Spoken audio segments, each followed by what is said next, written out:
Hello everyone, welcome back to my YouTube channel the Indian Dev. So guys, इस particular video में हम बनाने वाले हैं हम अभी तक देख चुके हैं कंपोनेंट्स क्या हैं, फंक्शनल कंपोनेंट्स क्या हैं और क्लास बेस्ड कंपोनेंट्स क्या हैं। तो ये फंक्शनल कंपोनेंट्स वो हैं जो अभी तक हम यूज़ करते आ रहे हैं। यहाँ पे जो हमने बनाया ये एक फंक्शनल कंपोनेंट, नेम कंपोनेंट जो हमने डिफाइन किया वो भी एक फंक्शनल कंपोनेंट।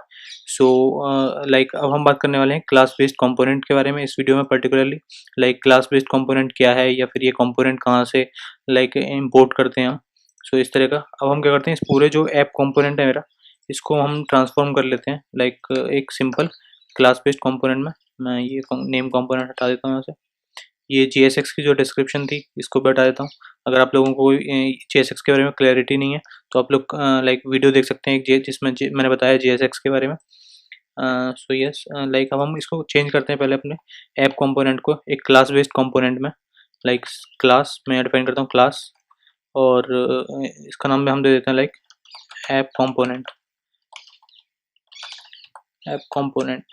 सो गाइस, ये हम अब इस पूरी सीरीज में हम लेकर चलेंगे कि जो भी हम कभी भी किसी मेथड को या किसी क्लास को किसी कंपोनेंट स्पेसिफिक बनाएंगे, हम डिफाइन करना चाहते हैं कि ये क्लास मेरी ऐप कंपोनेंट के लिए, तो उसमें हम लास्ट में अपेंड करेंगे कंपोनेंट, ताकि आगे इन फ्यूचर हमें क्लैरिटी रहे अपने ही प्रोजेक्ट में कि ये जो है ये कंपोनेंट है। क्योंकि फंक्शंस वेरियस फंक्शन हो सकते हैं अपने प्रोजेक्ट में, तो ये क्लैरिटी रहे कि ये जो पर्टिकुलरली जो फंक्शन है वो कंपोनेंट है या नहीं। तो उसके लिए हम लास्ट में अपेंड करेंगे component keyword, not a keyword, component word. So अगर हम किसी भी क्लास को अगर हम एक्सटेंड करा दें रिएक्ट डॉट कंपोनेंट क्लास से, तो ये जो पर्टिकुलर क्लास थी अभी ये एक रिएक्ट की कंपोनेंट बन चुकी है। बाय एक्सटेंडिंग दिस कंपोनेंट, इस कंपोनेंट को हम यहाँ सीधे सीधे इंपोर्ट भी कर सकते हैं यहाँ से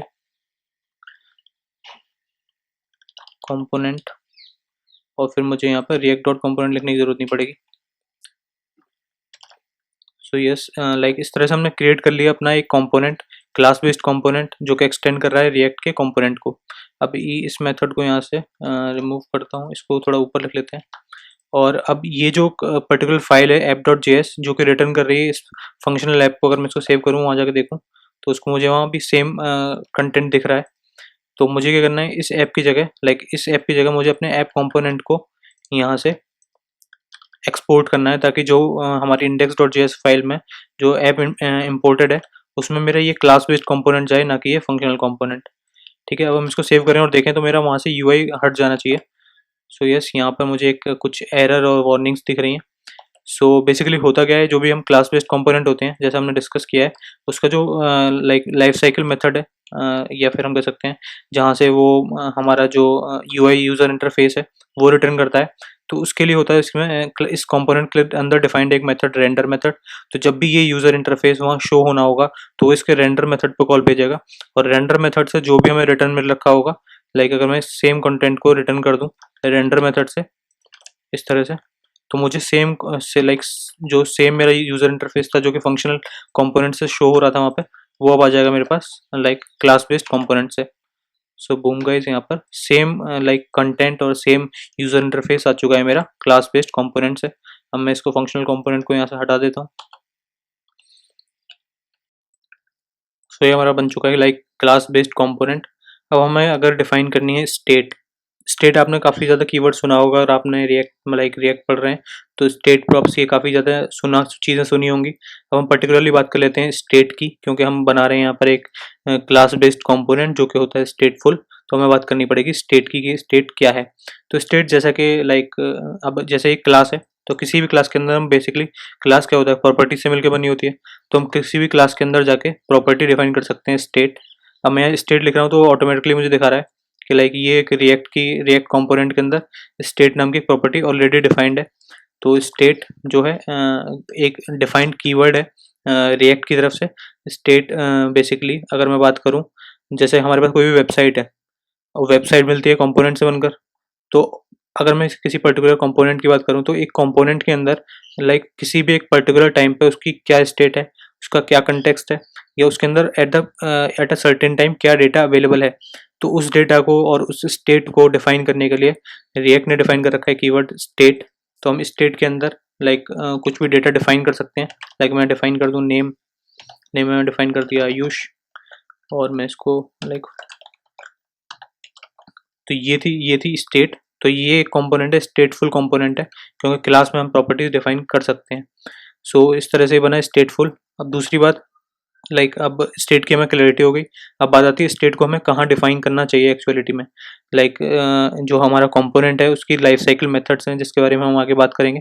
लेकिन द बेस्ट वे जहाँ पे हमें लाइक हम इनिशियलाइज कर सकते हैं अपनी स्टेट को, लाइक किसी कंपोनेंट की इनिशियल स्टेट क्या होगी, तो मैं प्रेफर करता हूँ लाइक स्टेट को डिफाइन करना कंस्ट्रक्टर के अंदर। कंस्ट्रक्टर के बारे में आपको पता ही होगा, जब अगर हम कोई क्लास डिफाइन कर रहे हैं तो हम उसका कंस्ट्रक्टर डिफाइन कर सकते हैं, जिसपे कि सबसे पहले कॉल आती है जब भी वो कंपोनेंट लाइक या वो क्लास का ऑब्जेक्ट बनता है। तो इस तरह से लाइक यहाँ पर मैं इसके सुपर को कॉल कर देता हूँ। सुपर, यहाँ से हम सुपर से क्या कर रहे हैं, इस कंपोनेंट के कंस्ट्रक्टर को कॉल दे रहे हैं। That's fine. अब हम क्या करते हैं, इस जो हमने स्टेट ऊपर डिफाइन करी थी उस सेम स्टेट को हम अपने लाइक कंस्ट्रक्टर के अंदर इनिशियलाइज कर देते हैं, उसको बाइंड कर देते हैं इस पर्टिकुलर क्लास के साथ। So yes, this was all about like defining और लाइक इनिशियलाइजिंग द स्टेट।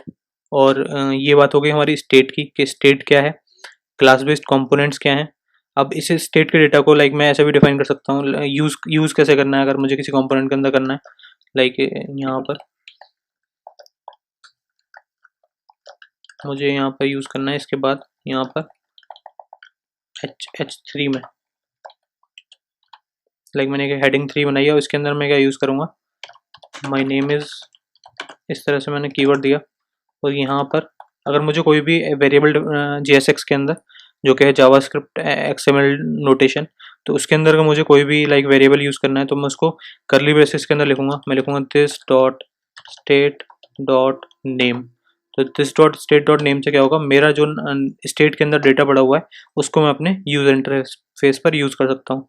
तो इस तरह से मैंने जो मेरा क्लास बेस्ड कंपोनेंट था या फिर हम कह सकते हैं स्टेटफुल कंपोनेंट था, उसको मैंने अपने यूज़र इंटरफेस के अंदर यूज़ कर लिया एट अ सर्टेन मोमेंट। अब अगर मैं यहाँ जाऊँ तो यहाँ पे आ चुका है माय नेम इज़ आयुष, और ये जो आयुष था ये मेरे इस कंपोनेंट ये जो कंपोनेंट है विजिबल है उस कंपोनेंट की स्टेट से मैंने निकाला है। सो हमें क्लियर होना चाहिए स्टेट क्या है। आई थिंक आपको क्लियर होगा, अगर आप लोगों को क्लियर नहीं है तो लाइक मुझे कमेंट करके बताइए कि लाइक कहाँ कन्फ्यूज़न है, तो मैं उस पर लाइक रिस्पॉन्ड कर सकता हूँ। So yes, it was all about class based component और stateful components. So thank you for watching this video guys. और अगर आप लोग नए हैं then please subscribe to my YouTube channel The Indian Dev. Thank you for watching.